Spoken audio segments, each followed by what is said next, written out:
Assalamualaikum warahmatullahi wabarakatuh.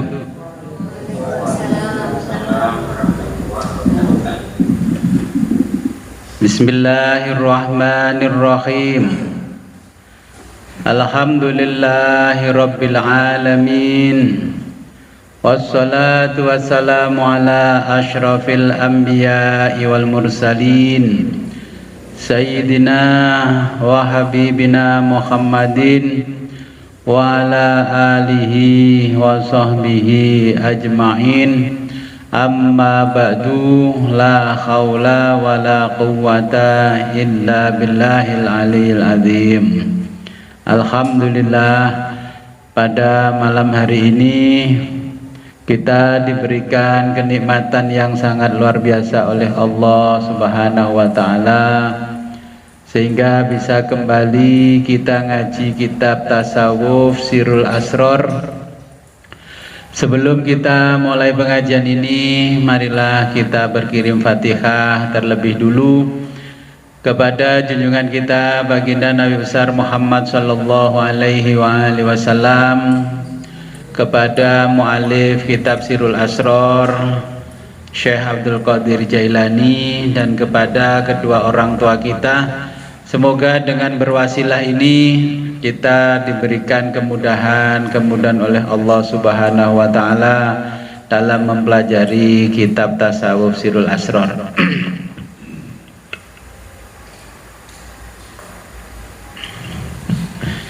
Ila hadratin Nabil Mustafa Rasulillahi Muhammadin sallallahu alaihi wasallam wa ala alihi wa azwajihi wa auladihi wa dzurriyyatihi wa ahli baitihi wa jami'i ashabil kiram. Syai'ulillahi lahumul Fatihah. A'udzu billahi minasyaitonir rajim. Bismillahirrahmanirrahim.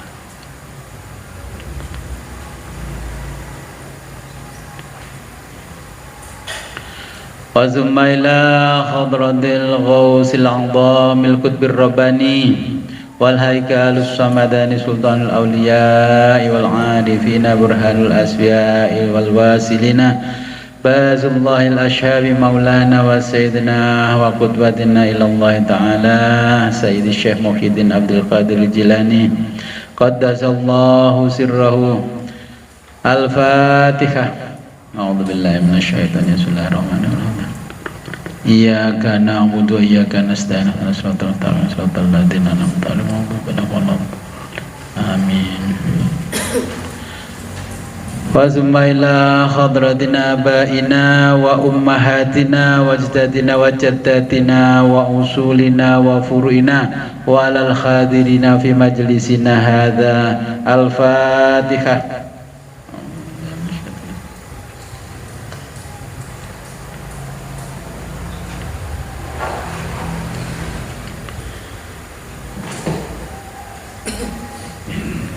Sampai al-faslul khamisyu asyara di halaman 60.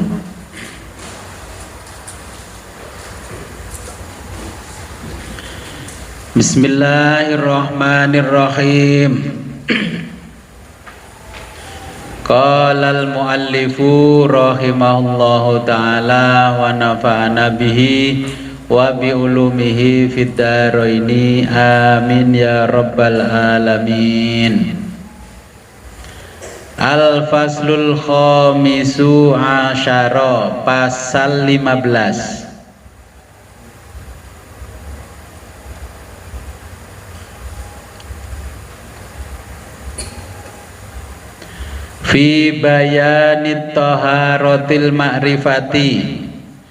Fi bayani menjelaskan tentang at-taharatil ma'rifati.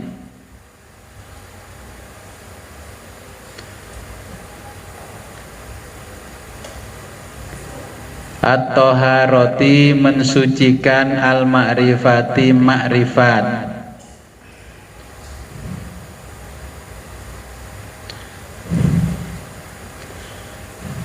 Fi alamit tajridi, di alam tajrid.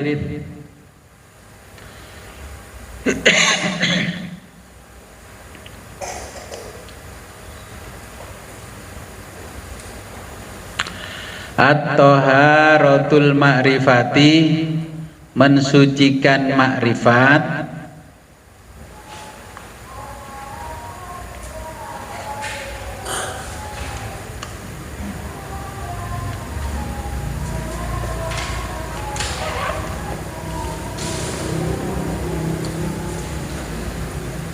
Ala nau'aini, terbagi dua.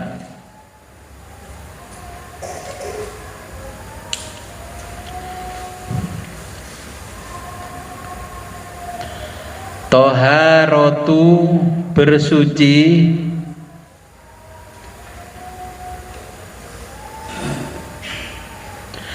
Ma'rifatis sifati, untuk makrifat sifat.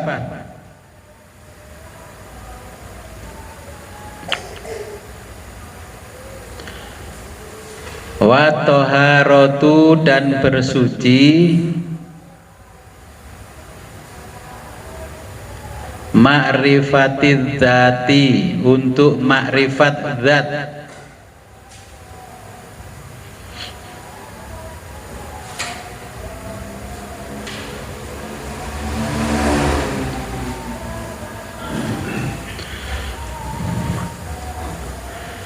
Fatoharotu ma'rifatis sifati, maka kesucian makrifat sifat.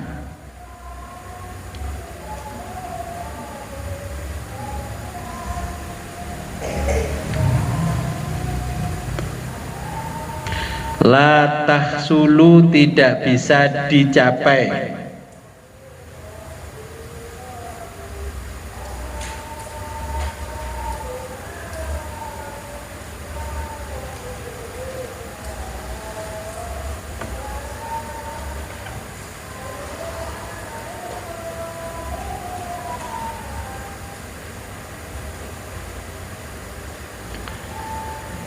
Illa, kecuali bit talqini, dengan talqin zikir.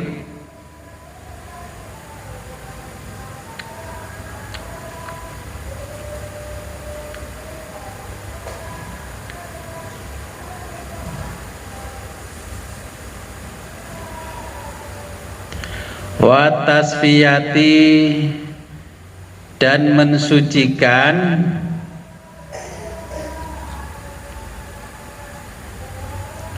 mir'atil qalbi, cermin hati.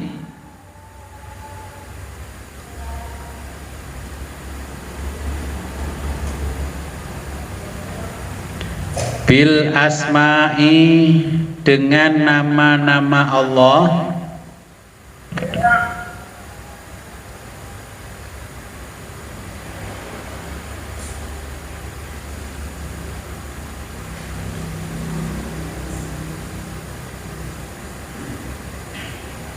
Kenapa lu Gus?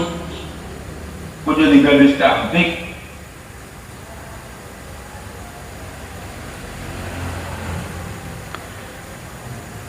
Ada apa? Trouble? Gua jadi gadis cantik.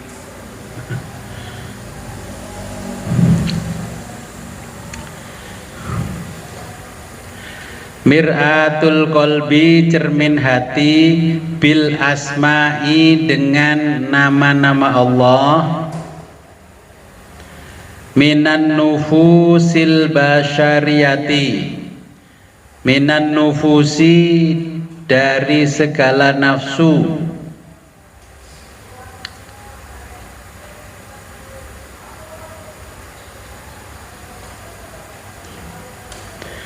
Al basyariyati, manusia.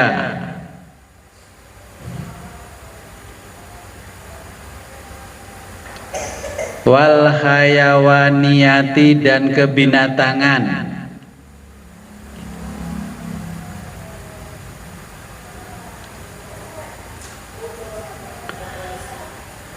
Fayasuful qalbi, fayasufu, maka pembersihan al-qalbi hati,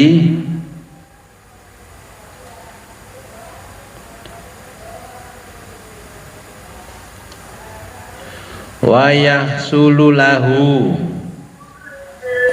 dapat dicapai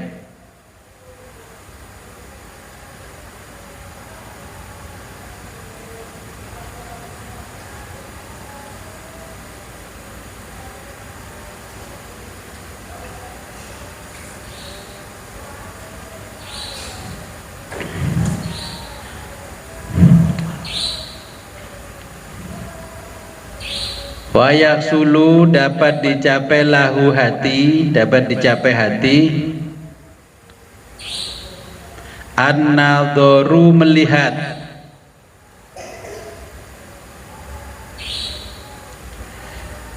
bi'ainil qalbi dengan mata hati,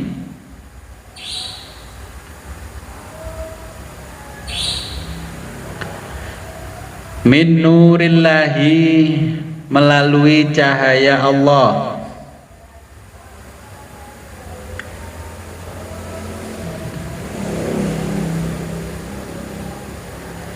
liyanzura melihat,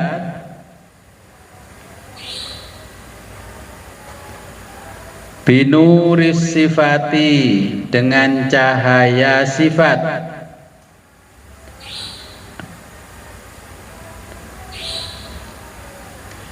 ila aksi pada pantulan,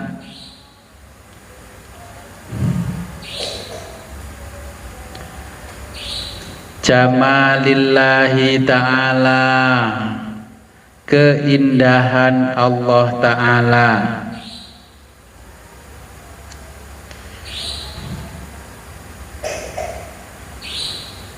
fi mir'atil qalbi di dalam cermin hati.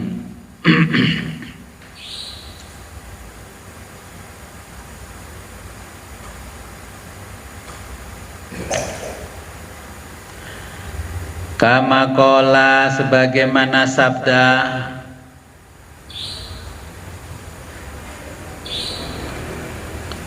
Rasulullah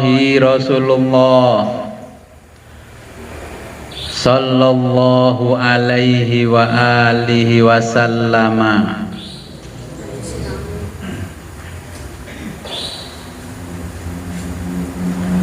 al mu'minu orang beriman,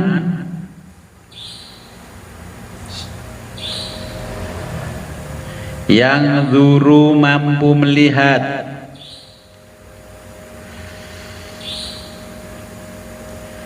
binurillahi dengan cahaya Allah,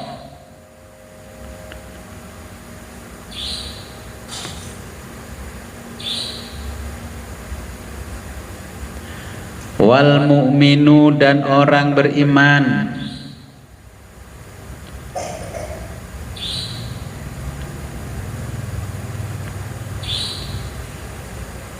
mir'atul mu'mini cermin Allah bagi orang beriman,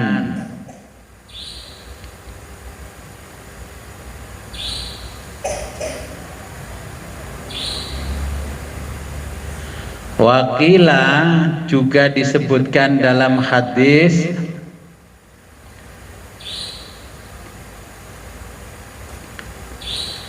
al-alimu orang alim,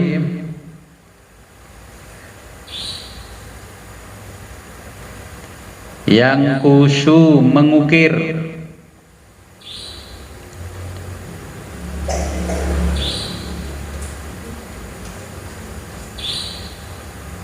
wal arifu sedangkan orang arif,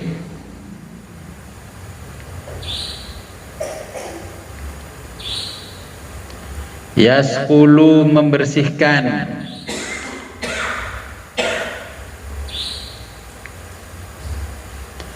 wa idza jika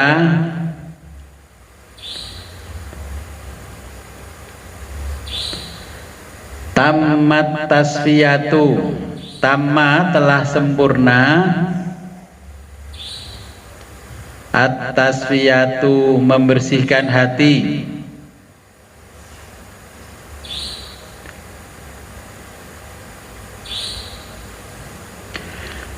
bimulazamatil asma'i, bimulazamati dengan terus menerus berzikir, al asma'i asma Allah,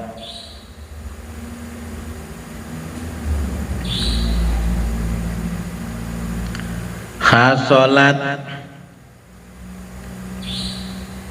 maka orang mukmin akan meraih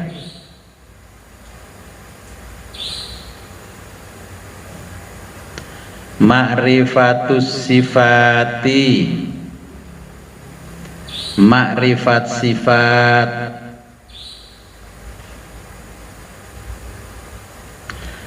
bimusyahadatiha, bimusyahadatiha dengan selalu musyahadah,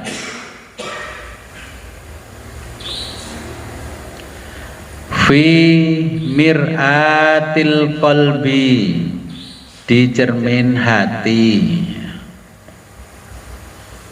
Ya, ini pasal ke-15 menjelaskan bersesucinya orang ma'rifat. Ya, kemarin kan toharoh, ini bersesucinya orang ma'rifat. Kalau toharoh pakai air, ya itu mensucikan raga. Kalau toharohnya orang ma'rifat itu mensucikan jiwa. Ya, di alam tajrid yang kemarin sudah saya jelaskan, alam tajrid. Ya, kita kalau mensucikan diri dengan air berarti itu masih di alam kasab. Ya, alam kasab, sekarang alam tajrid. Nah, bagaimana kita mensucikan jiwa itu? Toharatu ma'rifatis sifat wa toharatu ma'rifatid dzat. Jadi mensucikan dari sifat dan zat. Contohnya begini, Bapak Ibu kan zikir subhanallah, subhanallah, subhanallah, artinya apa? Maha suci Allah. Berarti kita kan mensucikan Allah. Mensucikan itu hanya mensucikan namanya apa mensucikan Allah? Kan maha suci Allah. Ketika Allah memberikan keputusan kepada kita dan itu tidak mengenakkan hati kita, terus kita kira-kira ngomong kepada Allah begini, ya Allah tolong dong direvisi keputusannya, kayaknya keputusan itu tidak menguntungkan saya. Loh, itu kira-kira mensucikan Allah enggak? Jadi kita itu zikirnya subhanallah, subhanallah maha suci Allah, tapi kita tidak mensucikan Allah dari segala keputusannya, tindakan Allah masih kita ragukan. Itu berarti kita sama dengan iblis. Iblis itu ketika Allah menciptakan Adam sebagai khalifah, ternyata iblis kan protes. Ya Allah, apa enggak kau pertimbangkan? Karena ini nanti akan jadi saling membunuh, saling ini itu kan di Quran. Nah, makanya kalau zikirnya subhanallah, Bapak Ibu harus paham betul, apapun yang diputuskan Allah untuk kita itu ya kita harus mensucikan dari segala kesalahan.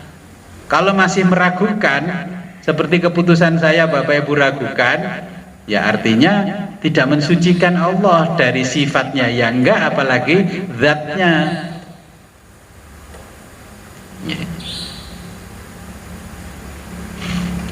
Kira-kira bisa dimengerti. Buat apa zikir subhanallah subhanallah? Terus dikasih dagangannya nggak laku, ya Allah, cek nemen iki. Kan gitu kan, nggak mensucikan. Jadi akhirnya Allah itu sesembahan kita, bukan Tuhan kita. Berarti kalau kita butuh bawa persembahan baru menghadap kepada Allah, kalau nggak butuh ya enggak, kan gitu. Nah, itu diantara bagaimana kita memahami mensucikan orang-orang ma'rifat. Orang-orang ma'rifat itu menghindari kata-kata seperti itu. Contohnya ada Asmaul Husna, ya mumitu, ya mumitu, ya mumitu. Apa artinya? Yang maha mematikan. Terus nggak suka sama tetangga, nggak suka sama orang diwiriti, ya mumitu, ya mumitu, ya mumitu, ya Allah matikanlah si A, si B. Artinya kan nggak mensucikan, ya nggak toharoh, itu malah mengkotori jiwa kita. Saya jengkel Gus, sudah 30 tahun saya biarin orang itu nggak ngerti-ngerti, nggak diomongi, nggak paham, diomongi salah paham. Ya, bagaimana hati kita bisa qalbun salim? Wong kita memaknai mensucikan jiwa aja nggak bisa. Bisanya cuman mensucikan raga, sebagaimana pelajaran yang diajarkan oleh Belanda, oleh kolonial. Bagaimana mensucikan raga? Punya sabun nggak di rumah? Warisan Belanda apa warisan Mojopahit? Mereknya kalau dilihat bawahnya kan Unilever, itu kan warisan Belanda. Belanda itu mengajarkan kita mandi pakai sabun. Kalau nenek moyang kita, kemudian seperti Syekh Abdul Qadir Jailani, itu bukan pakai sabun, ya mensucikan jiwa.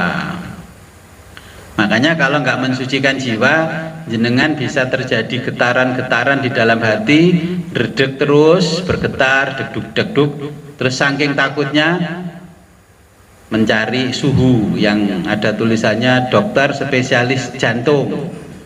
Di Quran sudah dijelaskan, kalau jantungmu bergetar-getar berarti kotor banget, ya disucikan gitu loh. Allah.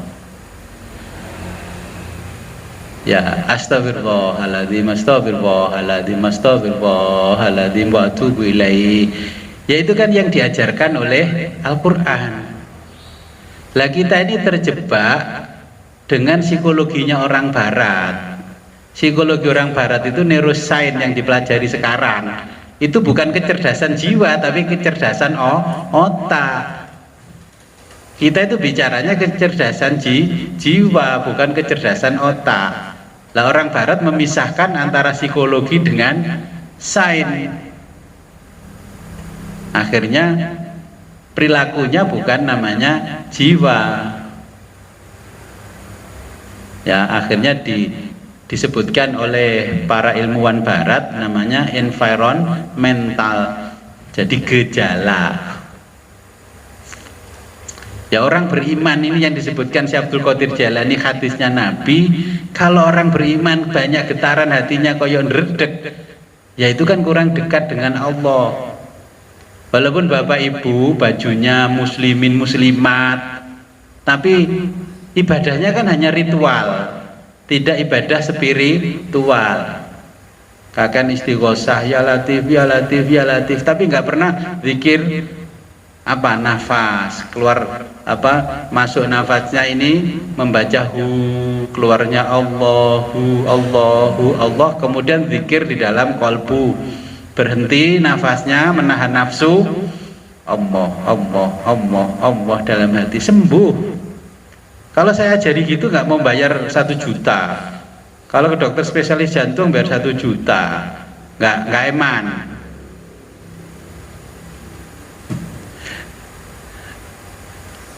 Kita ini sering terjebak dengan empirisme yang ditawarkan oleh orang Barat. Kita sudah bicara yang namanya jiwa.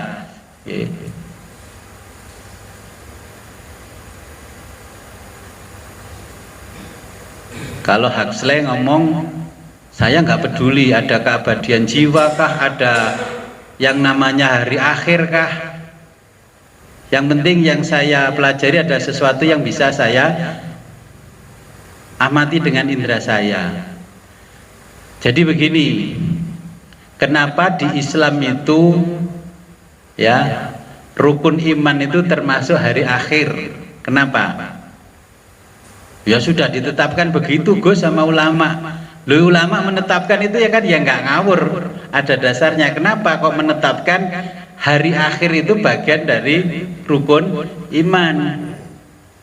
Karena di dalam diri manusia ada yang namanya jiwa, tempatnya jiwa itu namanya akhirat. Kalau tubuh kita ini akan jadi bangkai di kuburan, tapi jiwa kita akan kembali ke asalnya, namanya akhirat. Nah sekarang kita mengkaji, ada fakultasnya psikologi, tapi nggak percaya hari akhirat, kan lucu, wong jiwa itu tempatnya akhirat, yang kita pelajari akhirat. Nah makanya orang barat itu terjebak dengan empirisme pokok kalau bisa saya lihat dengan mata kepala, bisa saya rasa, saya raba, saya bau, barulah itu bisa masuk ilmiah.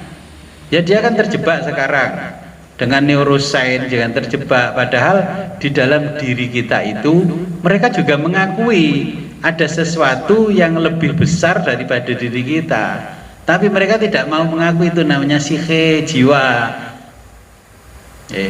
Nah kita tasawuf itu sudah melampaui itu, makanya kita itu mempelajari jiwa supaya bisa berjumpa dengan jiwa melalui ruh-ruh yang disebutkan oleh Syekh Abdul Qadir Jailani, itu sebagai alat kita menuju akhirat.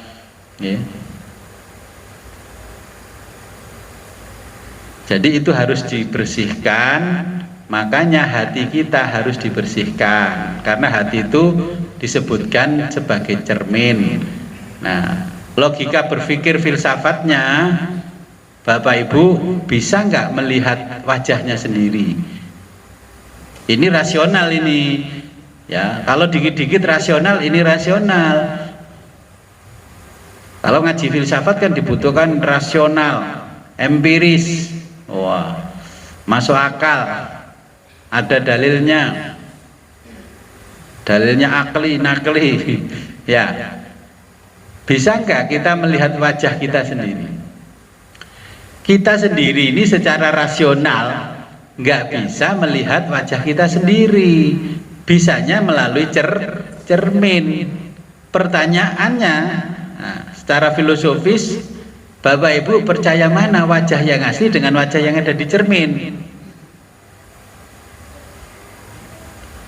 Nah inilah orang barat terjebak, ya. Kalau bicara jiwa itu diganti dengan neuroscience, itu bukan kecerdasan jiwa, itu tempatnya di otak, kecerdasan otak.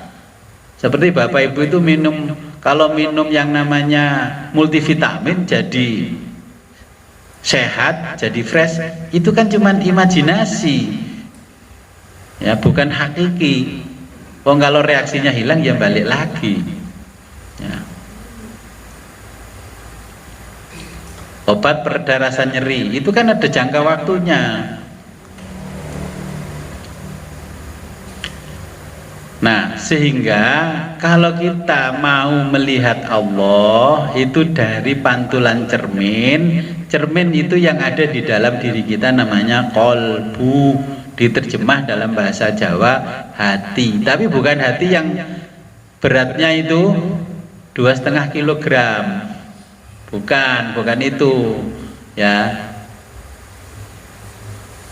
Nah, kita contohkan, ketika kita tidur, bisa melihat objek nggak? Bisa kan? Tapi sepotong-sepotong, nggak bisa berurutan, karena cerminnya yang ada di sini itu buram. Nah, ketika kita tertidur lelap, ya, mata kita tertutup apa terbuka? Kan tertutup. Nah ketika mata tertutup, kok kita tidur bisa melihat objek-objek yang ada pakai mata apa? Nah, orang Jawa menyebutkan mata hati, gampangnya mata hati Gus. Yaitulah kalau di Quran namanya basiro, ya, mata yang ada di dalam hati kita, basiro. Sehingga basiro itu bisa tajam kalau Bapak Ibu zikir sifat, zikir zatnya tidak mengalami kemusyrikan. Zikir tapi kita kan masih mensekutukan Allah. Sering nggak zikir terus mensekutukan Allah?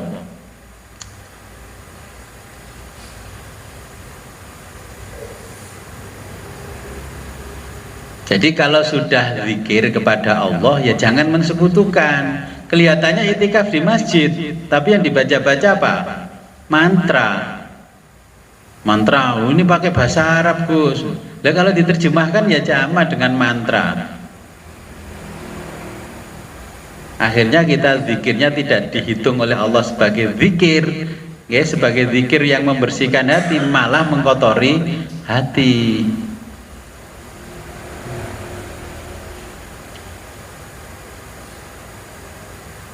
Contohnya kalau zikirnya asma yang ada di dalam Asmaul Husna, ya Ghaniyu ya Hamid, ya Ghaniyu ya Hamid, yang maha kaya maha terpuji. Allahumma aghnini bihalalika an haramika. Ya wahai Allah yang maha kaya maha terpuji, jadikanlah saya kaya, ya. Dan jadikanlah kekayaan itu tidak dari keharaman. Kita menempatkan Allah sebagai pembantu apa sebagai Tuhan? Nah kalau sudah ngaji etika berarti itu kan nggak beretika kita sama Allah. Disuruh kepala sekolah itu dikongkon-kongkoni, disuruh-suruh. Sudah tahu itu Pak Lurahnya, disuruh-suruh. Ya nggak apa-apa. Bagi anak yang masih SD gitu kan. Jadi kalau kepada Allah kita nggak perlu, bahwa kita kan tahu di dalam Asmaul Husna kan ada Al-Alim, artinya apa? Maha mengetahui. Ketika kita minta sesuatu, seakan-akan kita akan menuduh Allah itu tidak tahu. Musyrik ya? Yang membodoh-bodohkan Allah kan? Katanya kita tahu, paham yang namanya Asmaul Husna, Al-Alim yang maha mengetahui segala-galanya. Ya Allah berilah saya begini, ya Allah berilah saya ini. Itu kan nuduh Allah kalau Allah itu nggak tahu apa-apa. Lah kalau orang makrifat itu dihindari. Dihindari karena apa? Menyebabkan kita musyrik, sir yang ada di dalam hati kita. Dipikir musyrik itu hanya menyembah berhala. Itu yang musyrik lebih parah daripada nyembah berhala. Kelihatannya aja itikaf di masjid setiap hari, mondar mandir, wah, bah, apa ini orang paling soleh di kampung ini. Kok bisa? Iya, bahkan selalu itikaf di masjid. Terus Mbah Wali yang satunya lewat, itikaf apa itu? Menyekutukan Allah di masjid. Sudah tahu Allah maha tahu, masih dituduh tidak tahu.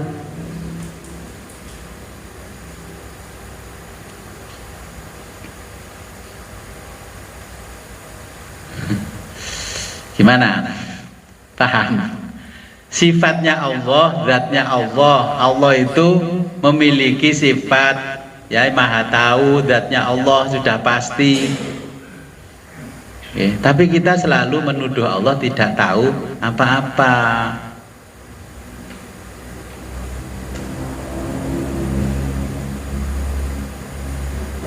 Sebelum saya lanjutkan, mungkin ada pertanyaan. Itu membuat hati kita berkarat. Silakan.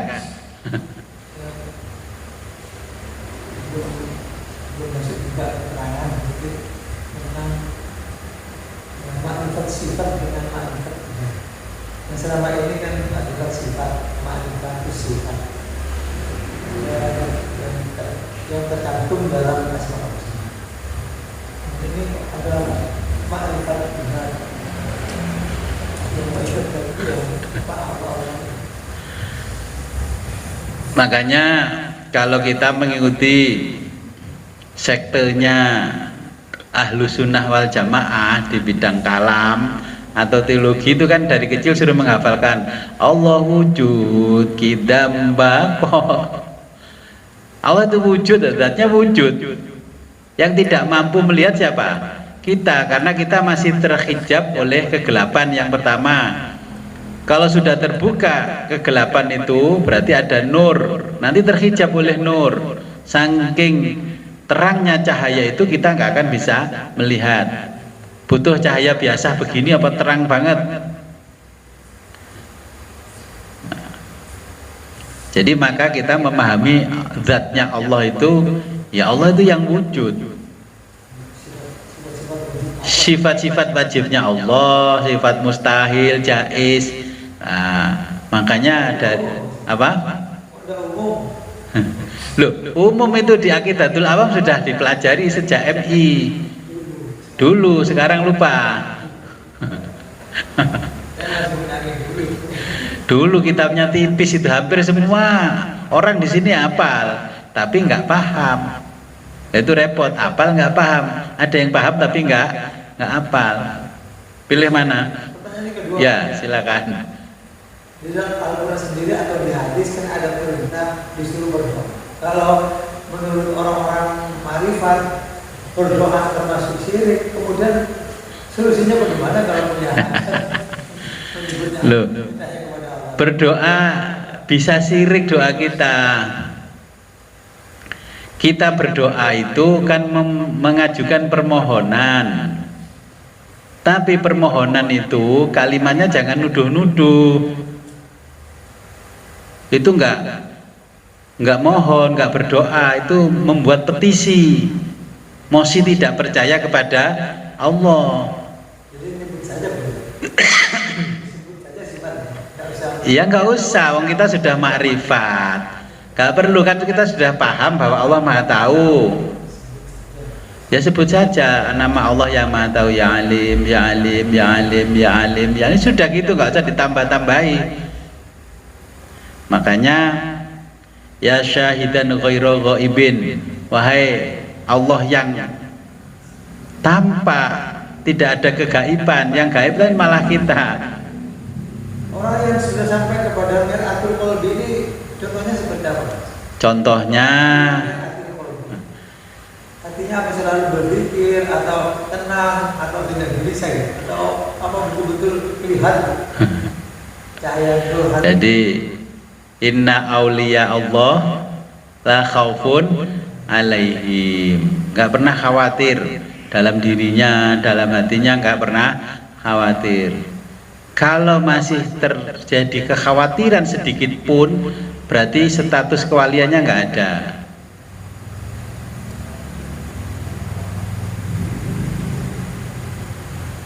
Jadi dalam pasal ini kita melatih diri kita.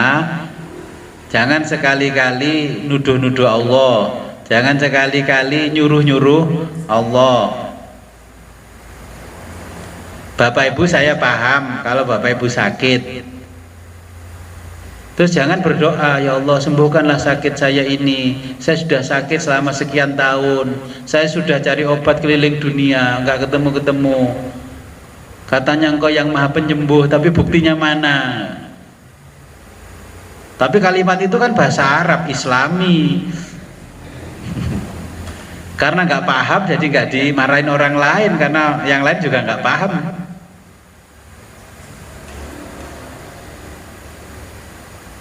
Contohnya, sering kan orang membaca sholawat tibul qulub, hafal kan? Terus kira-kira pakai nama besar Kanjeng Nabi untuk ngelabui Allah enggak? Allahumma sholli ala sayyidina Muhammadin tibbil qulubi wa dawaiha wa afiyatil abdani wa shifaiha. Sama dengan Bapak Ibu itu pergi ke tempat orang lain, ngomongnya begini, Pak, saya tadi kesini pertama silaturahim, keduanya disuruh guswit, ngapain? Itu minta sumbangan uang tuh untuk menyelesaikan keramiknya biar cepat selesai. Padahal kan saya nggak nyuruh, itu kan sama dengan begitu minta kesembuhan tapi pakai nama besarnya Kanjeng Nabi. Loh, kalau jenengan nggak ngaji ini nggak berdosa, tapi kalau sudah ngaji ini ya berdosa, sudah ngaji tasawuf kok. Ya mau baca sholawat ya yang banyak, sallallahu alaihi Muhammad, sallallahu Muhammad, sallallahu Muhammad, sallallahu alaihi Muhammad. Itu bibitnya sholawat.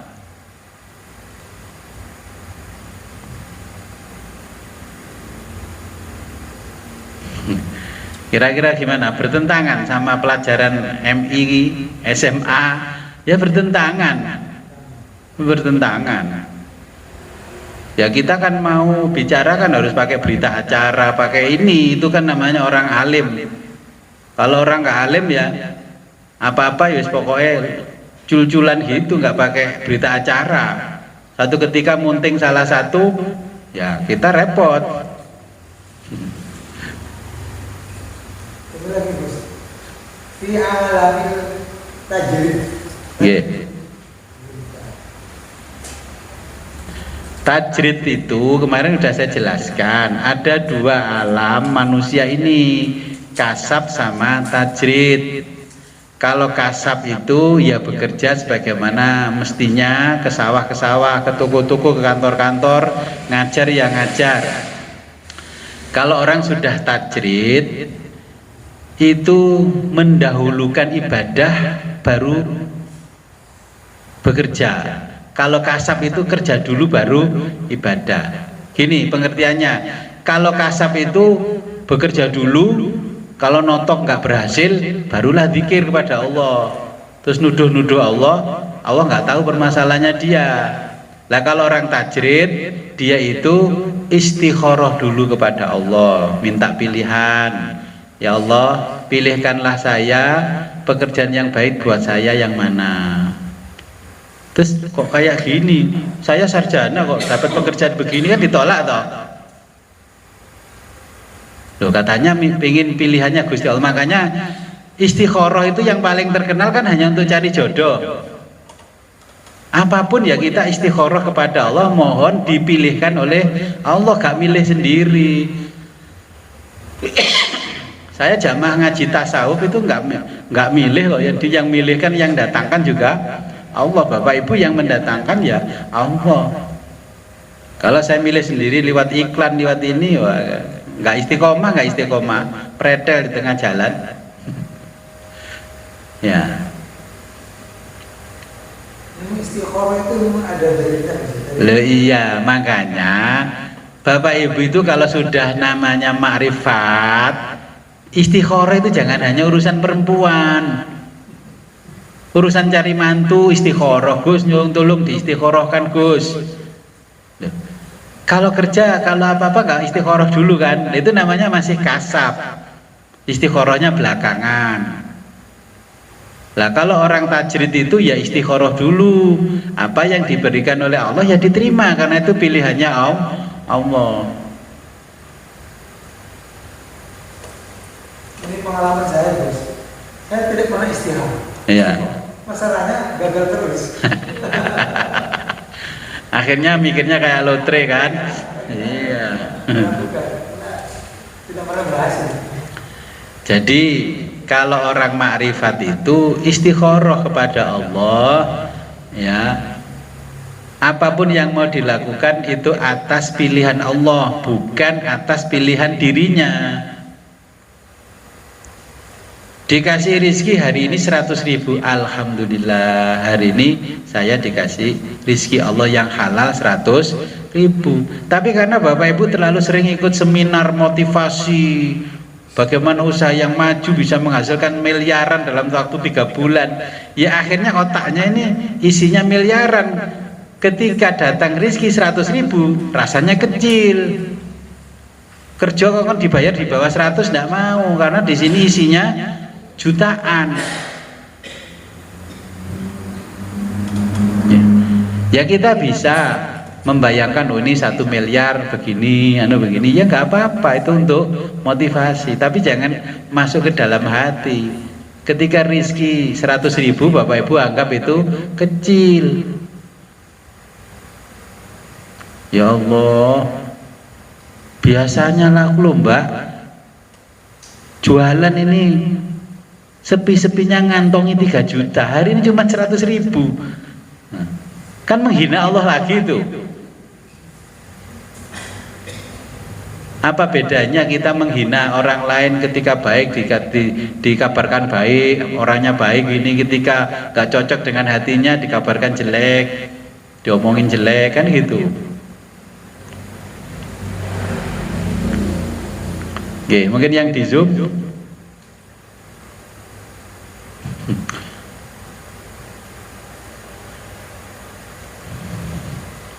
Jadi, silakan.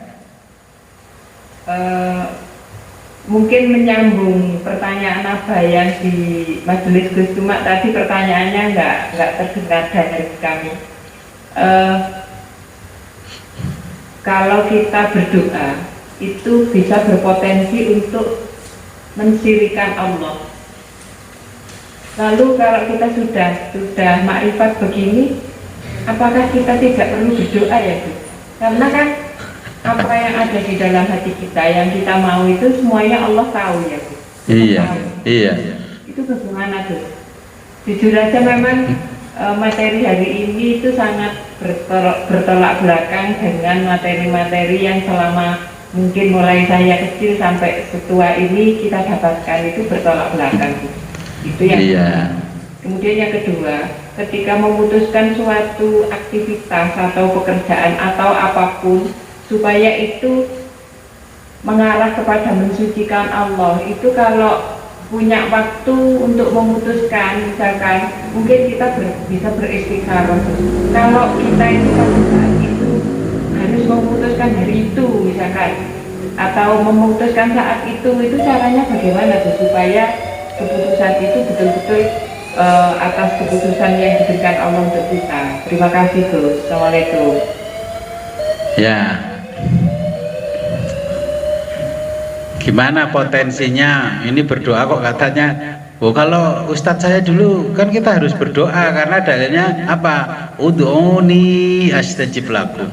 Berdoalah kalian padaku, niscaya aku kabulkan. Ya betul. Siapa yang bilang salah? Yang salah itu karena salah paham. Contohnya gini dulu, gampangnya kita analogikan seorang anak pada bapaknya. Datang, Pak, saya kesini mau kasih tahu Bapak, ini mau bayar SPP Pak, ini sudah ini saya kan naik tingkat Pak. Nah ini anak ma'rifat, dia nggak akan ngomong ketika bapaknya masih belum punya uang.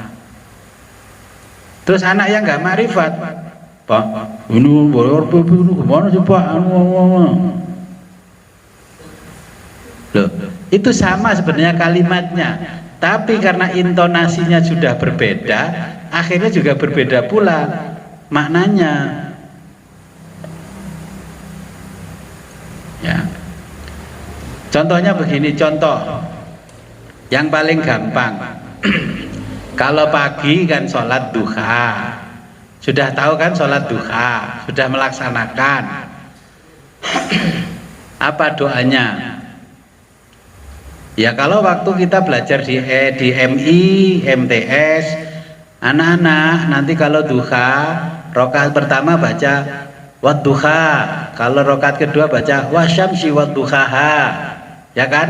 Doapalkan terus ini doanya. Bismillahirrahmanirrahim. Allahumma in kana rizki fis sama'i fa anzilhu wa in kana fil ardi fa akhrijhu. Allahumma ya Allah, kalau rizkiku masih gantung di langit, turunkanlah. Masa nurunin rezeki gitu aja nggak mampu. Wa in kana rizki fil ardi fakhrizu, kalau rezeki saya masih tertanam di bumi, keluarkanlah. Wa in kana ba'idan faqribu, kalau masih jauh tolong dekatkanlah. Apa bedanya Bapak Ibu berdoa dengan baca puisi bareng Bang Tejo? Kalau orang alim tidak perlu begitu. Orang makrifat apalagi ya. Itu kata-kata itu khusus untuk orang ahli syariat. Kemarin kan sudah dijelaskan. Dungoni kok cik ngono, berarti ini levelnya masih syariat. Nah, itu kalau sudah ngaji ini namanya syirik. Nuduh-nuduh Allah nggak bisa nurunkan rezeki dari langit. Ya kan? Terus nggak mantap dengan nyebut-nyebut Allah begitu. Akhirnya baca mantra-mantra yang lain. Sun matek aji. Ya toh? Aji ku si Asmarandono. Sing dodol widodari, sing tuku teko ngrubuti kaya tekone tawon gung. La ilaha illallah Muhammad Rasulullah. Dia tambah nuduh Allah lagi. Menyepelekan Allah. Makanya kenapa sih iblis dikeluarkan dari surga? Bukannya iblis nggak ngalim, iblis nggak ma'rifat. Karena iblis itu setiap hari kan klaimnya dia kepada Allah kan membaca tasbih, subhanallah subhanallah, tapi tidak mensucikan keputusan Allah dalam menciptakan Adam. Allah tetap dituduh salah menciptakan Adam, maka dikeluarkan. Ngapain kamu nyebut-nyebut subhanallah subhanallah, kamu masih menuduh saya, putusanku ini tidak suci dari kesalahan. Bisa dipahami ya. Jadi jangan sampai kita itu menuduh Allah tidak tahu apa-apa. Allahumma inni as'aluka ridhoka wal jannah. Loh, padahal setiap Kemis malam Jumat tahlilan enggak di rumah sama tetangga? Coba mana ada kalimat tahlil itu yang kata Allah, kamu itu sebelum melakukan kesalahan saya ampuni mat, kata Allah kepada Nabi Muhammad, termasuk umat-umatku ya Allah. Iya. Lah itu loh, banyak orang baca tahlil tapi nggak dijelaskan sama kiainya, ayat ini fungsinya ini, anunya ini, dulu diturunkan ini. Rabbana la tuzigh qulubana ba'da idh hadaitana wa hab lana. Kan nggak paham toh. Makanya si Abdul Qadir Jailani itu menciptakan amalan tahlil itu karena di dalamnya juga ada jaminan sak durunge kowe salah wis tak ngapura lil jalil kowe. Baca itu. Apalagi orang yang menyalahkan tahlil tambah nggak paham. Wong itu dulu ayat itu turunnya karena Nabi Muhammad diberikan keistimewaan sebelum berbuat kesalahan sudah diampuni termasuk umat-umatnya.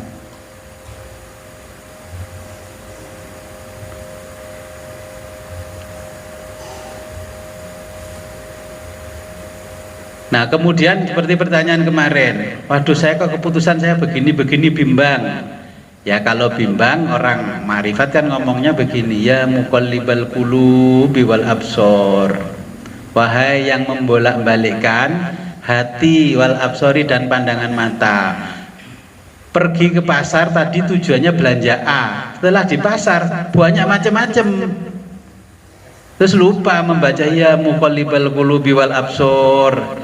Ya harusnya ibu-ibu itu kalau ke pasar dikasih uang belanja sama suami 100.000 sebelum berangkat ke pasar berdoa ya muqallibal qulubi wal absor, biar hatinya enggak wah ini ternyata bagus, oh ini ternyata bagus, ini ternyata bagus. Yang tadinya harusnya 50.000 cukup, 100.000 punya bon di teman pasar. Nah kalau orang alim kan menetapkan pilihan hati, ya muqallibal qulubi wal absor.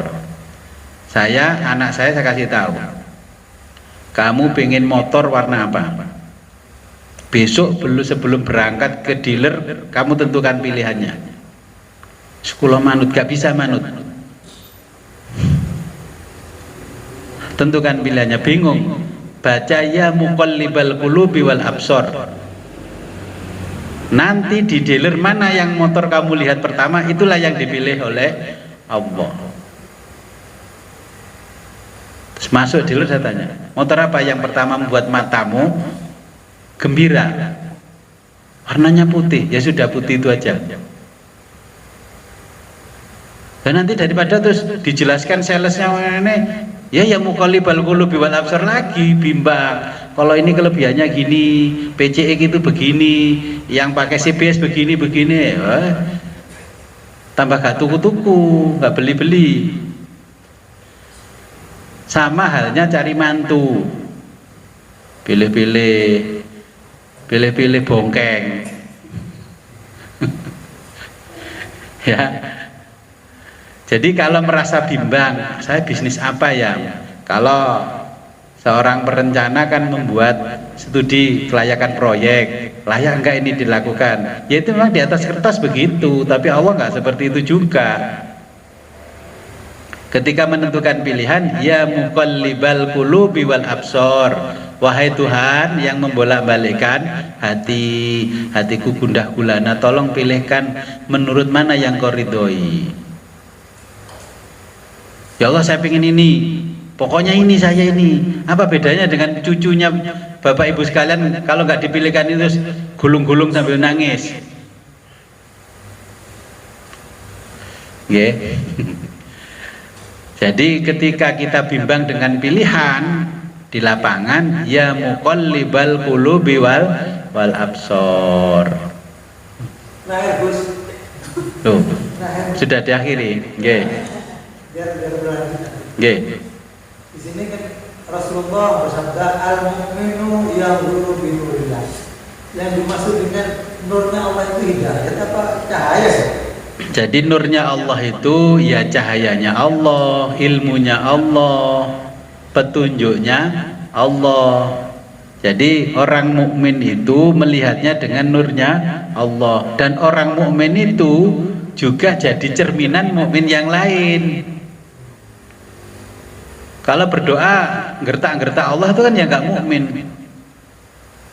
Gue sing donga preman niku. Bukan orang alim. Kita kan tahu Allah itu punya segalanya, dunia, akhirat, surga, neraka kan punya. Terus kita berdoanya, Allahumma inni as'aluka ridhoka wal jannah. Terus Allah bilang begini, kalau gue kasih surga 2 tahun nggak kamu apa-apain, saya sita lagi loh.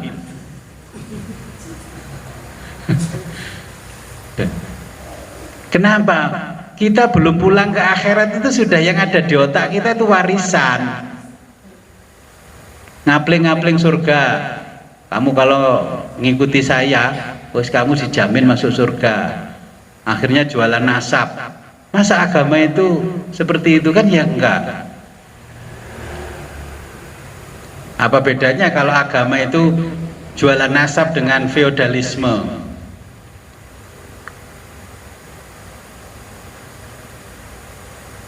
Ya, jadi mencapai itu semua dengan zikir asma dan zikir dzat. Ya. Allah itu yang maha kuasa, Al-Qadir, maha kuasa, ya Qadir, ya Qadir, ya Qadir. Ketika kita mendapatkan nikmat yang luar biasa, ya Allah, ternyata Engkau yang maha kuasa. Ini menurut perkiraan saya itu nggak mungkin berhasil. Itu lewat marifat kan begitu ngomongnya. Oh ini loh Gus, hasil kerja keras saya selama 2 tahun. Karena otaknya sudah otak motivator, bukan otak tasawuf. Kalau diberi kesuksesan Allah, kita langsung berdoa dengan zat sifatnya Allah. Ya Allah, karena Engkau adalah Tuhan yang maha berkuasa atas segala halnya. Ya. Ini kalau bukan atas kuasamu tidak akan mungkin saya berhasil. Kalau bukan atas kuasamu nggak mungkin anak saya bisa masuk perguruan tinggi negeri, nggak mungkin anak saya ini loh. Wong tasakuran itu aja kalau Bapak Ibu saya yakin minta tahun depan kan lebih besar lagi pendapatannya. Makanya dalilnya Allah itu la in syakartum la azidannakum. Kalau kamu mensyukuri nikmat, niscaya aku tambah nikmatnya. Tapi kalau kufur, aku kasih siksa yang sangat pedih. Nah, la in syakartum la azidannakum wa la in kafartum inna adzabi lasyadid. Tapi kalau orang alim enggak begitu. Fa amma bi nikmati rabbika fahaddits. Kalau dapat apa-apa tampakkan nikmatnya Allah itu.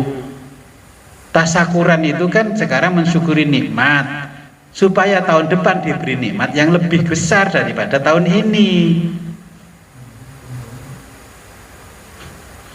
Nah itu kalau orang yang nggak ngalim nggak apa-apa, kalau yang ngalim nggak begitu. Tahaddus bin nikmah bukan syukuran. Maka levelnya makrifat itu tahaddus binikmah. Tahaddus binikmah bagaimana? Contohnya kalau Lebaran ya, kita kan ada perintah dari Allah mengeluarkan zakat fitrah. Berapa? 2,75 kilogram. Ya dibulatkan 3 kilo. Bapak Ibu akan melaksanakan 2,7 atau 3 kilogram atau A kepala 10 kilo? Kalau orang syariat, Gus, wong ini dibayar minimalnya aja boleh kok. Ya itu namanya tasyakuran, jadi diberi sehat, tasyakuran. Kalau tahadus bin nikmah, saya itu aset saya sudah miliaran, Gus.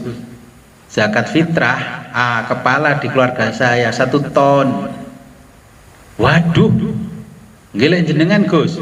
Loh, diajari begitu malah jawabnya gile, sampean Gus. Itu dicontohi sama Mbah Wali supaya kalian tidak pelit. Zakat itu kan apa? Kalau orang makrifat maknanya zakat itu apa? Zakat itu kalau syariat artinya mensucikan jiwa. Kalau orang makrifat bukan mensucikan jiwa, itu latihan spiritual bagaimana melepaskan ikatan-ikatan dengan dunia. Punya gabah 1 ton, beras 1 ton menjelang Idul Fitri, dikeluarkan 3 kilo apa dikeluarkan 1 kintal? Ya 10 kilo lah Gus, ada peningkatan. Itu kan artinya kan berarti zakat. Nanti di pasal berikutnya zakat torikoh, ya itu kan zakat syariat 3 kilogram. Zakat torikoh ya 10 kilo lah orang latihannya. Kalau tahadus binimah, alhamdulillah ya Allah, saya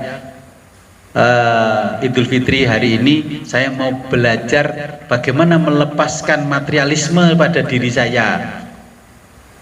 Ya latihanlah, punya gabah beras 1 ton, kasih 500 kilo ke Amil. Nanti denger-denger apa enggak? Jadi orang makrifat itu memaknai zakat itu adalah latihan melepaskan kebendaan kita dari diri kita, dari hati kita. Kalau belajar filsafat itu namanya bagaimana melepaskan materialisme dari diri kita ini.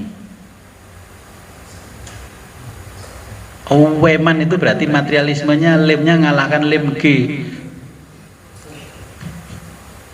G.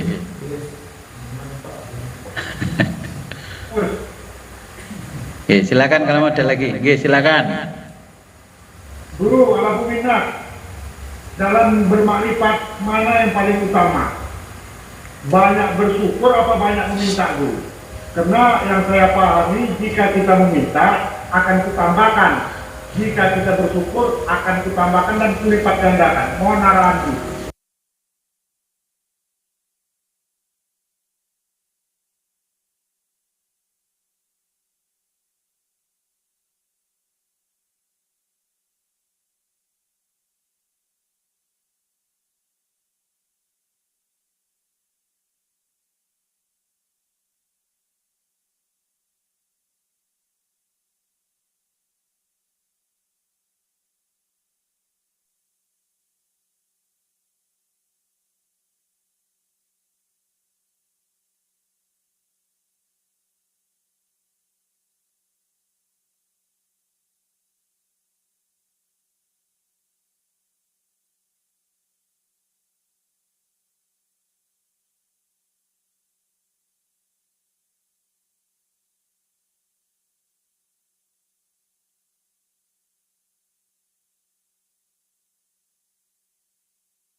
Gaya SD jangan, gayanya sudah gaya proposal, gaya skripsi, gayanya tesis, gayanya disertasi, gayanya jurnal. Jadi melihat situasi. Nah, melihat sikon, yes.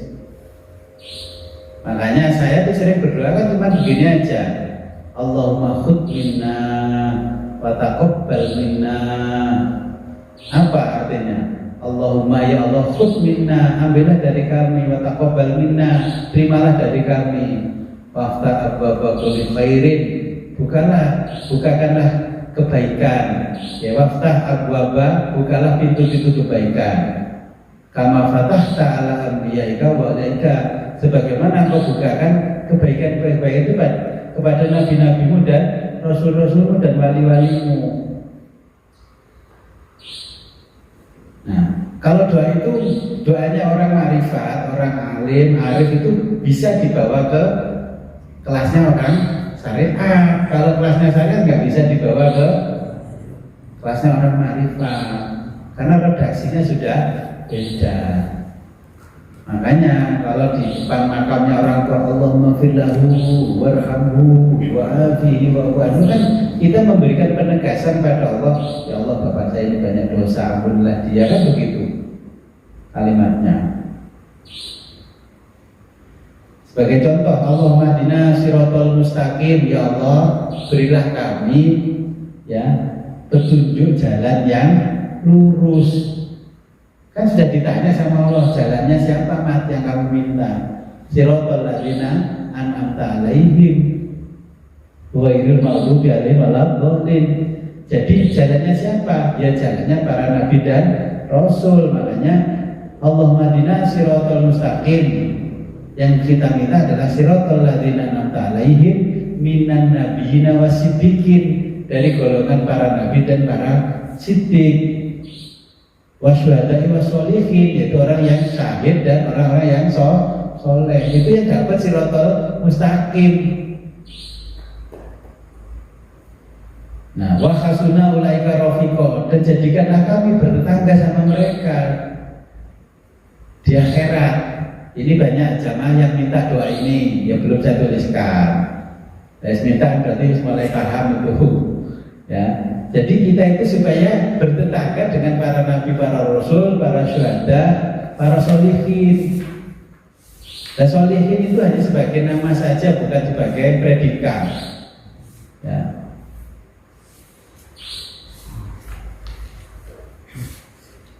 Jadi rafiq itu teman. Ya. Wa hasuna ulaika rafiqa. Jadi karena kami itu bertetangga sama mereka.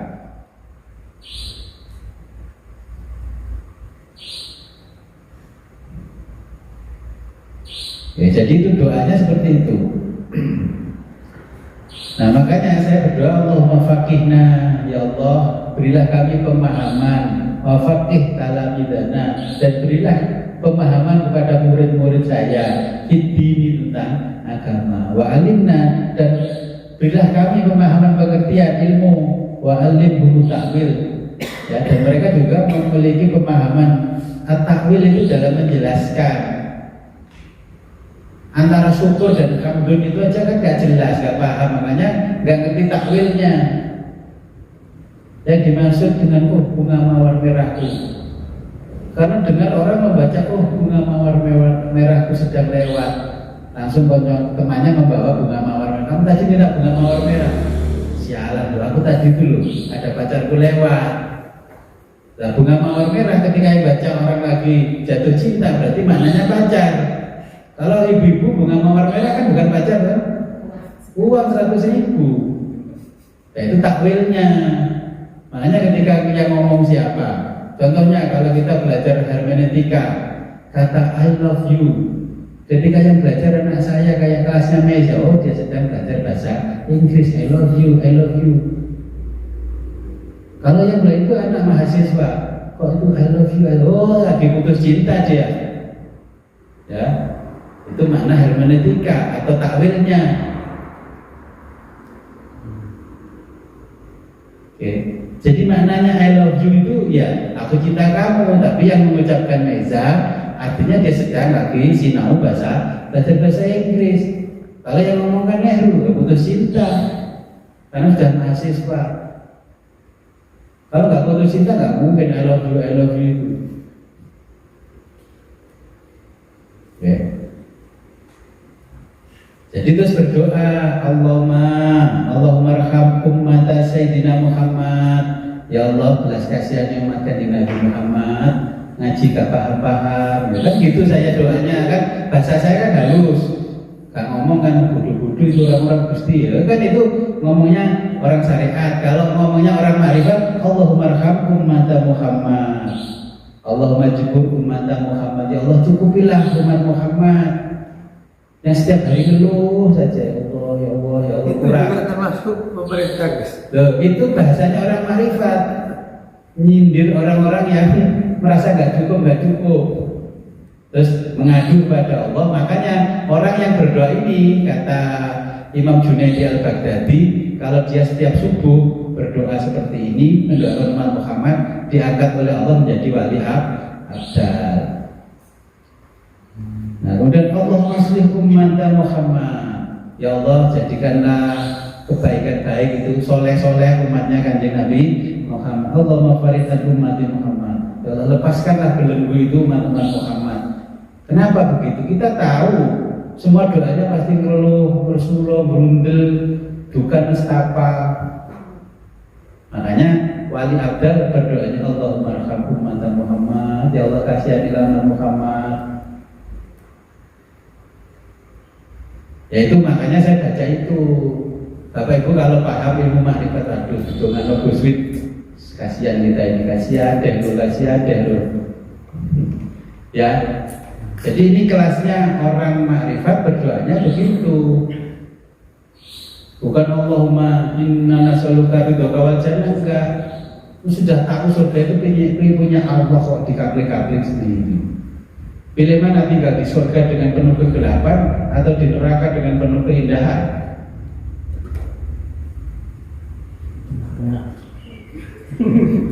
Di surga penuh dengan keindahan. Enggak bisa. Pilihannya Allah di surga penuh kegelapan, tapi di neraka penuh keindahan. Buktinya tidur di hotel bintang 5 tagihannya besok 5 juta, 10 juta. Kemudian di penjara karena korupsi. Di ruang penjara lebih indah daripada hotel bintang 5. Enak mana?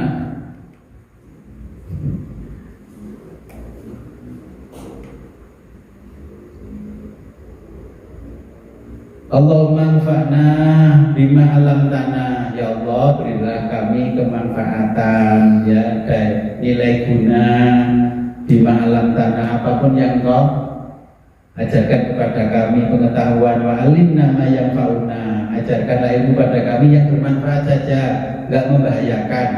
Koruptor itu kira-kira orang yang ditangkapin KPK itu orang pintar-pintar apa orang bodoh? Pintar-pintar kan? Itulah ilmunya tidak membahagiakan dirinya, ilmunya membahayakan dirinya. Wazidna ilman yaqina, tambahlah kami ilmu yang membuat hati kami lebih yakin. Enggak semakin hari semakin ngaji, semakin belajar, akhirnya enggak kuat ngaji. Ya. Alhamdulillah ala kulli hal. Saya memuji kepada Allah dalam segala hal. Kondisi apapun memuji. Rizkinya dilapangkan memuji, diserotkan memuji, disempitkan pun tetap memuji. Na'udzubillahi min kulli hali ahli nar. Saya berlindung kepada Allah dari keadaan orang-orang ahli neraka. Rabbana taqabbal minna, ya Allah terimalah dari kami, innaka antas samiul alim, sesungguhnya Engkau adalah Tuhan yang maha mendengar, maha mengetahui. Wa tub alaina, terimalah tobat kami, innaka antat tawwabur rahim, karena Engkau adalah Tuhan yang maha menerima tobat. Berarti anu nggih Gusti, tiang-tiang sing pun makrifat niki masih perlu belajar doa lagi. Lagi kalimatnya orang makrifat kan ngeten. MC kalau yang makrifat bukan mantenan, itu kan ya, bapak-bapak, ibu-ibu ini acaranya begini, itu agak makrifat namanya, agak alim. Pertama-tama mengucapkan puji syukur kehadirat Allah itu kan alim. MC-nya dari MC-nya sudah kelihatan kalau alim. Melamar anak itu loh, melamarkan anak itu kan kalau orang alim sama orang nggak alim kan beda. Pak, ternyata mawon sih Pak ngomong-ngomong angel ya. Saya ngomong, saya pertama sini anak saya itu cinta sama anaknya bapak. Ya sama sebenarnya tujuannya sama, tapi redaksinya berbeda. Pertama saya kesini tadi silaturahim, mengenalkan diri, saya bapaknya ini. Nah kemarin anak saya itu cerita kalau di kampung ini ada kembang desa yang luar biasa cantiknya. Dipahami ya kembang desa ya bunga-bunga di pinggir jalan. Loh ini kan yang ngomong kan orang alim. Kalau diterima ya saya terima, kalau nggak diterima ya nggak apa-apa. Saya tetap saya doakan diterima, kan gitu. Orang kan begitu. Ya. Itu redaksinya berbeda kalau alim, apalagi arif. Kalau orang arif ya berdoa cukup hasbunallah wa ni'mal wakil, ni'mal maula wa ni'man nasir. Sekarang doa itu bukan dimaknai dengan takwilnya, dimaknai sebagai syair nyanyi. Hasbunallah wa ni'mal wakil, ni'mal maula nyanyi. Oke. Kalau nggak ada pertanyaan, saya lanjutkan paragraf berikutnya. Wa amma taharatu ma'rifatid dzati. Wa amma taharatu adapun bersesuci atau bersuci ma'rifatud dzati di tingkat ma'rifat dzat ya. Sekarang ma'rifat dzat. Tadi kan sifat mensifati Allah. Allah Maha tahu tapi disifati bodoh, jahil. Alim kok disifati jahil. Kata Allah, anak-anak itu bodoh, aku nggak tahu. Jadi wa amma taharatu ma'rifatid dzat, adapun bersuci di tingkat ma'rifat dzat, fisiri di dalam sir rasa.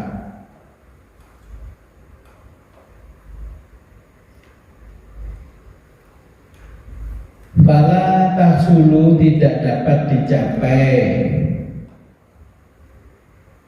illa kecuali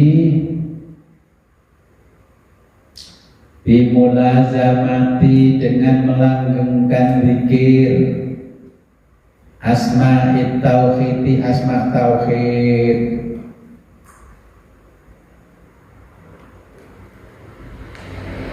as-salasati ketiga, al-akhirati terakhir,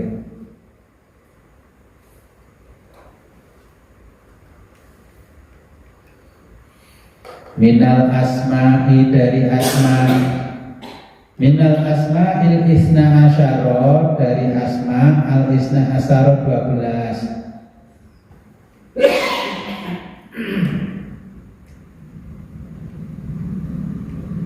Fi aini siri dalam mata sir. Mata yang bisa kita melihat ketika bermimpi itu namanya mata sir.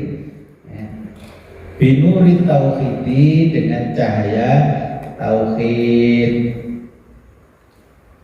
Jadi la ilaha illallah. Faidza tajallat ketika bermanifestasi anwarud dzati cahaya zat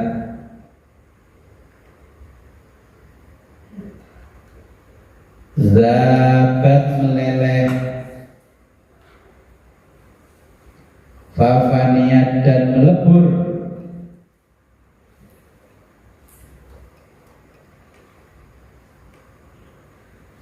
bil kulliyati semuanya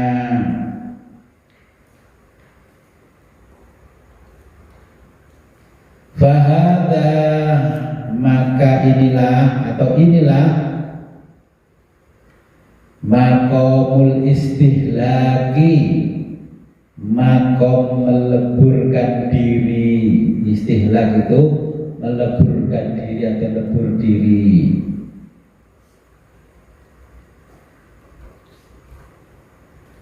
Wa fana'ul fana'i, dan peleburan sejati, ya fana'ul fana. Kalau bahasa kita ya peleburan sejati. Wa hadza tajalliyu, dan inilah tajalli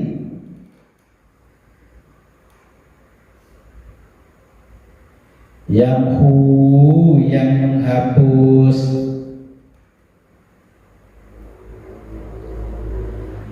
jami al-anwari, seluruh cahaya.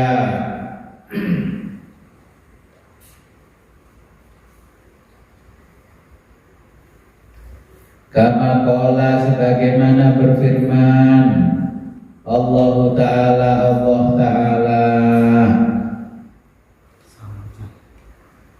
kullu syai'in, segala sesuatu, halikun, akan hancur,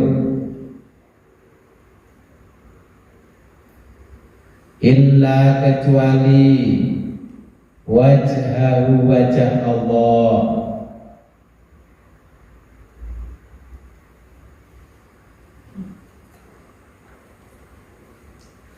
Fabakia, pada saat itu yang ada hanya ar-ruhul qudsi, ruh qudsi,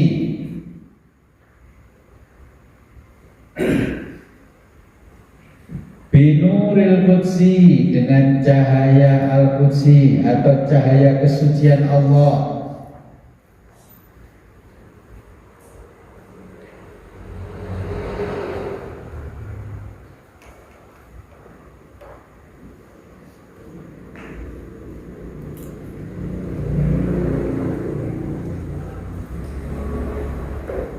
Nadhiron ilaihi, melihatnya.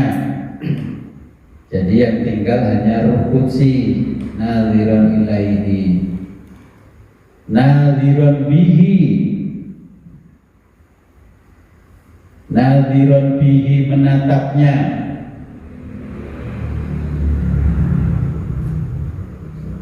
Minhu, darinya. Ma'ahu, bersamanya.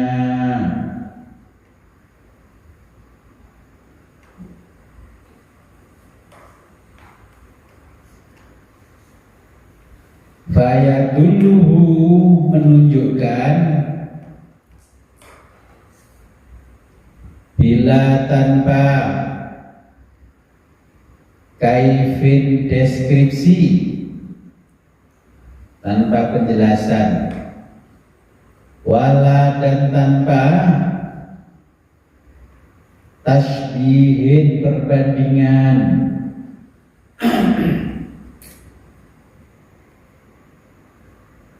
Li'anna Allah Ta'ala, karena Allah Ta'ala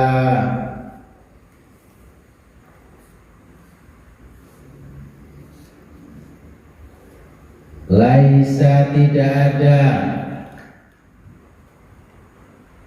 kamislihi,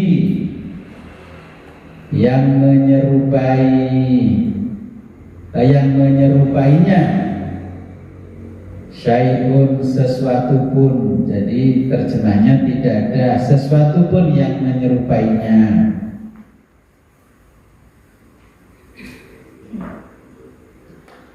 Fabaqiyah, yang ada hanyalah an-nurul mutlaqu, cahaya mutlak, mahdhon, yang inti,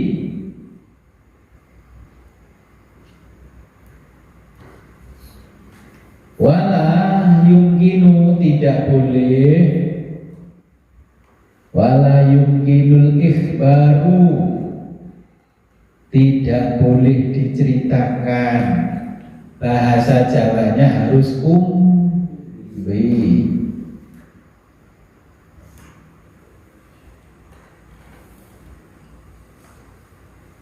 Amma, apa yang ada, waro'al zalika di balik itu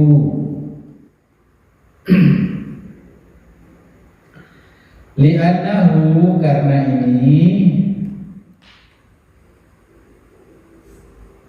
alamul mahwi adalah alam peleburan.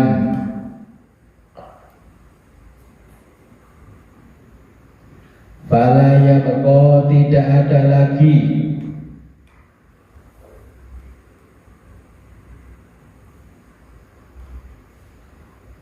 tamata aklin, ya, perbandingan pikiran sama ta'aklun,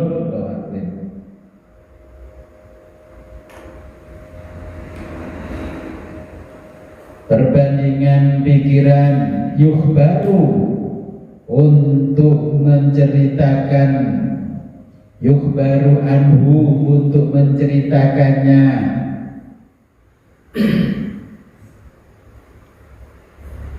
wala tahumu tidak ada seorang pun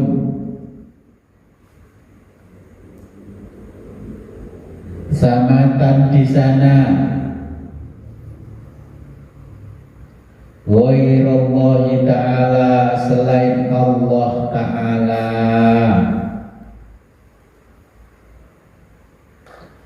Kama qala sebagaimana sabda Rasulullah sallallahu alaihi wa alihi wasallam, li aku memiliki ma'allahi bersama Allah waktu, kalau diterjemah bahasa Indonesia aku memiliki waktu bersama Allah. La yasa'u tidak dapat dicapai fihi di dalamnya malakun muqarrabun oleh malaikat muqarrabin, wala dan tidak pula dicapai nabiun seorang nabi mursalun yang diutus. Saya jelaskan di paragraf ini. Jadi kalau ingin ma'rifatul dzat dengan mensucikan dzat lebih dulu.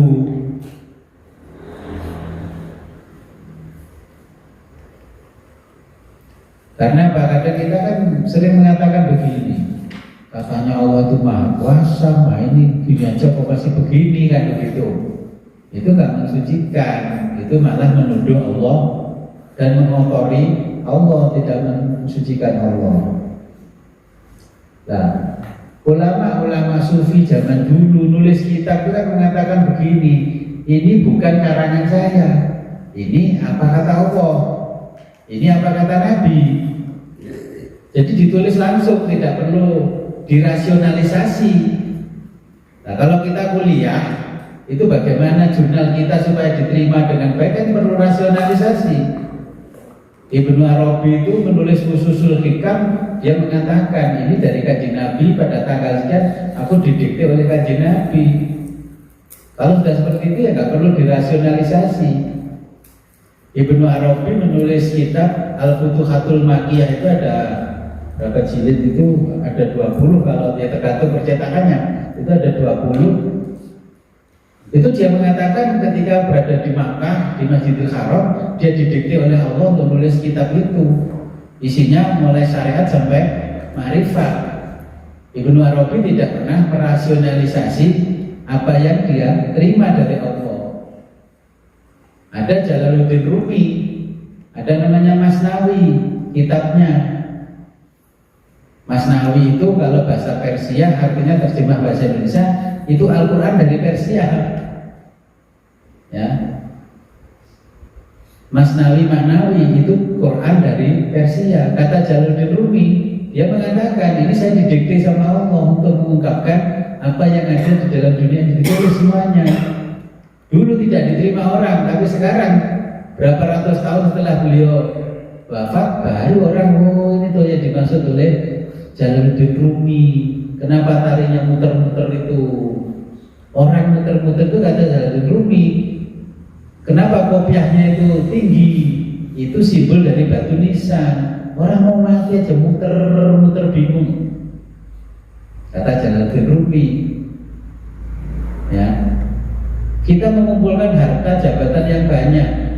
Kata Jalaluddin Rumi, pada hakikatnya kita juga lagi ngantri meninggalkan yang sekarang kita kumpulkan.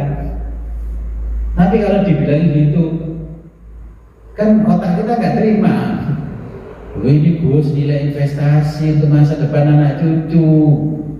Nah, kata Nabi Khidir kepada Alexander the Great ketika membangun istana itu di Romawi, karena dia masih pamannya Nabi Khidir, dia ngomong, oh istana bagus-bagus ini cuma tempat untuk ngantri mau mati. Ya namanya raja gitu kan ya marah. Jadi memang betul bangun rumah gede-gede gini tempat ngantri untuk mati. Mending rumah besar gini apa rumah kecil lewat. Kan ya sebenarnya kan enak rumah rian nggak banyak macam-macam ya, pajaknya juga nggak mahal. Kalau ini pajak 1 juta 1 tahun, jangan paling ya 60.000, 70.000. Ya nak hisapnya sedikit. Jadi nanti kalau sudah ma'rifatul dzat semuanya lebur tidak ada. Ya, yang ada hanya ruhul qudsi. Diri kita sudah ada tampak, yang tampak Allah. Kenapa Fir'aun itu dihukum Allah? Karena ngaku Tuhan, tapi akunya masih ada. Kalau Al-Khalaq, Ibnu Arabi ngomong anak Al-Haq, dirinya sudah tidak ada. Memang yang di situ ada Al-Haq beneran. Ma fi jubbati ilallah. Tidak ada sesuatu di dalam jubahku ini kecuali Allah. Tidak ada di sini Syekh Lemah Abang, adanya Siti Jenar. Siti Jenar nggak ada, adanya Allah. Nah itu kan berbeda. Jadi karena ini memang sudah tidak ada akunya, yang ada langsung Allah. Nah, dengan pandangannya, pandangan dengan ruh kudus, ruhul qudsi bersama Allah, untuk Allah dan dengan Allah. Jadi di sana sudah tidak ada siapapun, maka ketika di situ baru kita paham Asmaul Husna yang ke-100. Bapak Ibu kan cuma dibocori 99, yang satu nggak dibocorkan karena itu nanti perjanjian Allah dengan kita. Jadi Asmaul Husna Allah yang ke-100 ketemunya di alam situ, ya, alam yang tempatnya meleburkan diri, ya. Contoh, kenapa meleburkan diri? Bisa nggak latihan meleburkan diri? Kalau kita bicara syariat, kita menyantuni orang, nyekolahkan orang sampai lulus kuliah. Harapan kita supaya orang ini berbuat baik kepada kita kemudian hari apa enggak? Itu namanya belum melebur, yang dilihat belum Allah. Ketika kita kuliahkan, sekarang dapat pekerjaan sukses, terus ketika kita butuh dia nggak bisa bantu, berundel nggak? Berarti ketika dulu niatnya menolong orang itu bukan liwajihillah, bukan karena melihat wajah Allah, melihat wajahku. Itu kalau kita bicarakan dari sisi syariat, atau itu aja nggak bisa melebur. Sedekah itu masih memandang dirinya, bukan memandang Allah. Makanya amalan begitu oleh Allah terminologinya sidqun. Apa sidqun? Orang yang paham. Ya, paham perintah Allah, maknanya sedekah itu bagi orang yang paham, nggak perlu sedekah. Kata Allah kan begitu. Orang Quraisy dulu bingung, Muhammad kok bikin istilah begini kok sedekah, kok paham? Ya orang yang paham perintahnya Allah pasti gemar sedekah. Nggak gemar sedekah berarti nggak paham. Jadi situ sudah gak ada perbandingan akal, rasionalisasi apa jadi ini nggak ada. Yes, pokoknya apa adanya begitu. Gak pernah dimodifikasi. Kayak knalpot blok gitu ya nggak ada modifikasi. Apa adanya ya itu sudah. Sama dengan kita beli kendaraan ya sudah dari pabriknya gitu ya sudah dinikmati itu. Kurang begini, kurang begitu. Ya.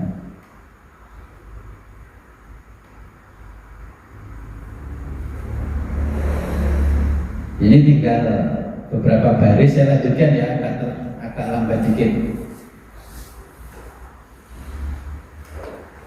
Jadi Nabi itu punya waktu khusus bersama Allah yang tidak bisa diikuti oleh malaikatul muqarrabin. Para nabi dan rasul itu juga tidak bisa. Makanya kalau kita ingin seperti Nabi, bangun tengah malam setelah jam 3. Kalau ukuran saya di sini jam 3. Kan ingin dapat Lailatul Qadar setiap malam. Nah kalau orang syariat itu cari Lailatul Qadar kan setiap Ramadan. Nah kalau kita ya setiap malam dapat Lailatul Qadar. Gimana caranya?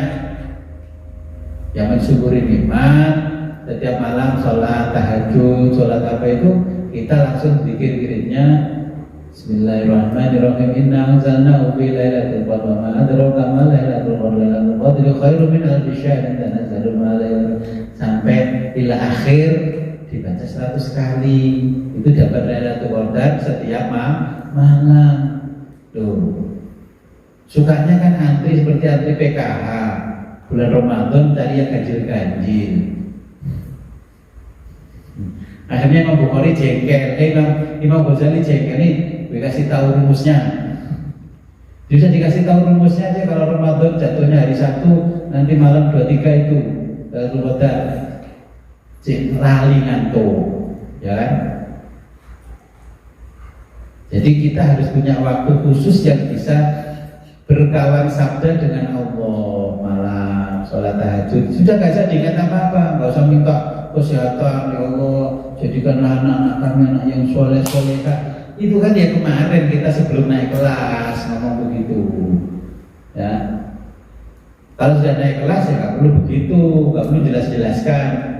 Kalau bapak ibunya soleh kata Nabi kan anak-anaknya soleh. Dan untuk anaknya soleh bapak isi mabuk-mabukan. Bagaimana bisa soleh? Ya. Jadi kita sudah tahu, nggak perlu itu. Ya, pokoknya dikit-dikit ya dapat Lailatul Qadar setiap malam. Nah ini ibadahnya nggak bisa diikuti oleh malaikat muqarrabin yang selalu bapak ibu kirim setiap malam Jumat wa ilahul malajabil malaikat muqarrabin. Nggak bisa, malaikat muqarrabin ikuti kita nggak bisa. Ya. Saya lanjutkan, fahadha alamut tajribi. Fahadha inilah alamut tajribi, namanya alam tajrib, mengosongkan diri. Ya sudah yang diingat ya Allah, Allah, Allah. Surat yang Allah, berat loh. Memang gitu aja berat. Alam tajribi, alam tajrid atau mengosongkan diri min ghairillahi, dari selain Allah. Sedekah itu yang dipandang ya Allah, bukan yang disodakoi. Tolong orang nggak tahu diri, itu nggak memandang Allah, itu memandang dirinya. Min ghairillahi, dari selain Allah Ta'ala, Allah Ta'ala. Kama qala, sebagaimana firman Allah Ta'ala fil hadisil qudsi, dalam hadis qudsi.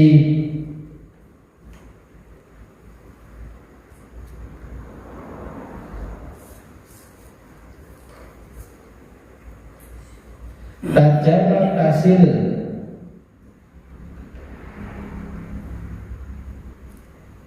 tajarrud, menyendirilah kamu, tasil, maka kamu akan sampai.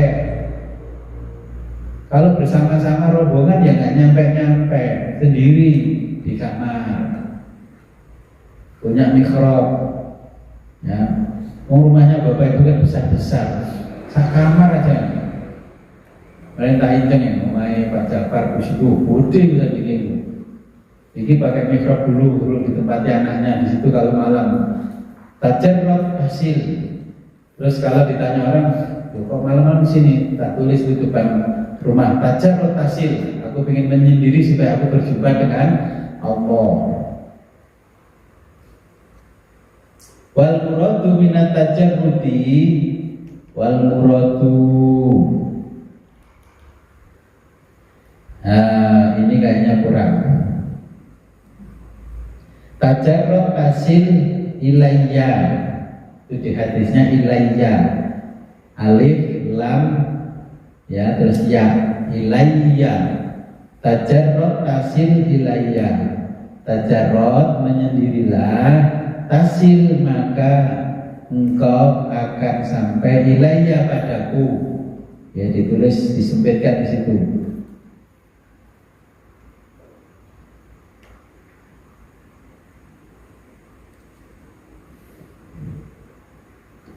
Wal muradu yang dimaksud minat tajarrudi dengan tajrid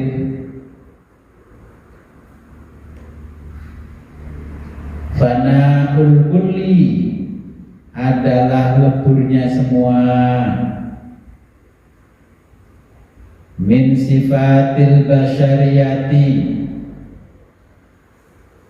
dari sifat-sifat al-basyariyati manusia.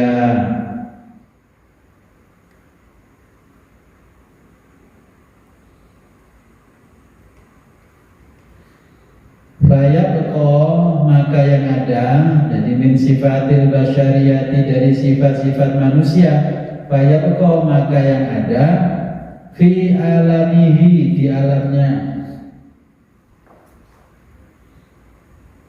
Muttasifan adalah sifat bisifatillahi ta'ala dengan sifat Allah ta'ala. Kama qala sebagaimana sabda Rasulullah sallallahu alaihi wa alihi wasallam.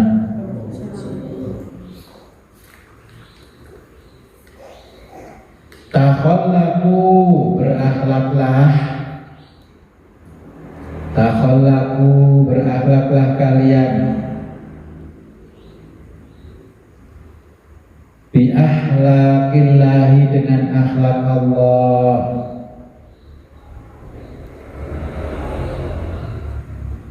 Yakni yaitu ittasifu sifatilah diri kalian bisifatillahi ta'ala dengan sifat-sifat Allah ta'ala.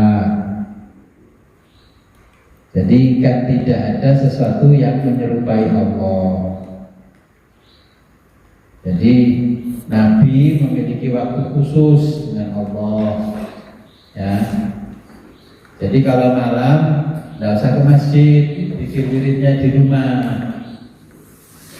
Terus ikut-ikutan orang syariat, bikin jamaah sholat tahajud bersama. Oh, sudah tahu kata Nabi sholat tahajud itu ya di rumah. Mau dikomentari salah, itu adalah amalan baik. Gak dikomentari, pemerintahnya Nabi itu di rumah. Terus para manula itu digiring ke masjid sholat tahajud bersama. Ya sifatilah dirimu dengan sifat Allah. Ya, berakhlaklah kamu dengan akhlaknya Allah. Jadi memberi pun juga atas nama Allah ya. Bukan dengan menyebut nama Allah, semuanya atas nama Allah. Kalau semua sudah atas nama Allah, maka di akhirat kita tidak lagi dihisab oleh Allah. Jadi alam tajrid itu alam pengosongan diri untuk membersihkan jiwa dari segala sesuatu selain Allah. Makanya malam kalau saya diajari guru saya jam 3, jangan jam 1 masih anak-anak main HP, main game. Jam 3 itu kan tangannya sudah panas, matanya panas, baru tertidur, game yang melihat dia. Baru Bapak Ibu bangun, nah di situ punya waktu sendiri dengan Allah.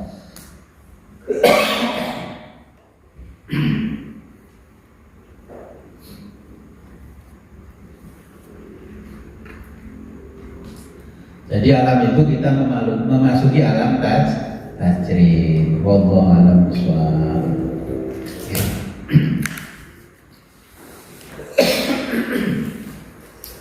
Ya, sebelum kita akhiri, marilah berdoa kepada Allah. Semoga apa yang kita pelajari membawa manfaat barokah. Ya. Jadi pandai-pandailah bersyukur. Ya, jangan pandai memuji. Kalau orang memuji kan pasti ada maunya. Ya, maka pertanyaannya pandailah bersyukur. Nah, kita memuji sekali sama dengan memuji 6 jam berturut-turut. Oke, itu yang diajarkan Nabi. Ini doa yang kita baca. Bismillahirrahmanirrahim. Allahumma sholli wa sallim wa barik ala sayyidina Muhammad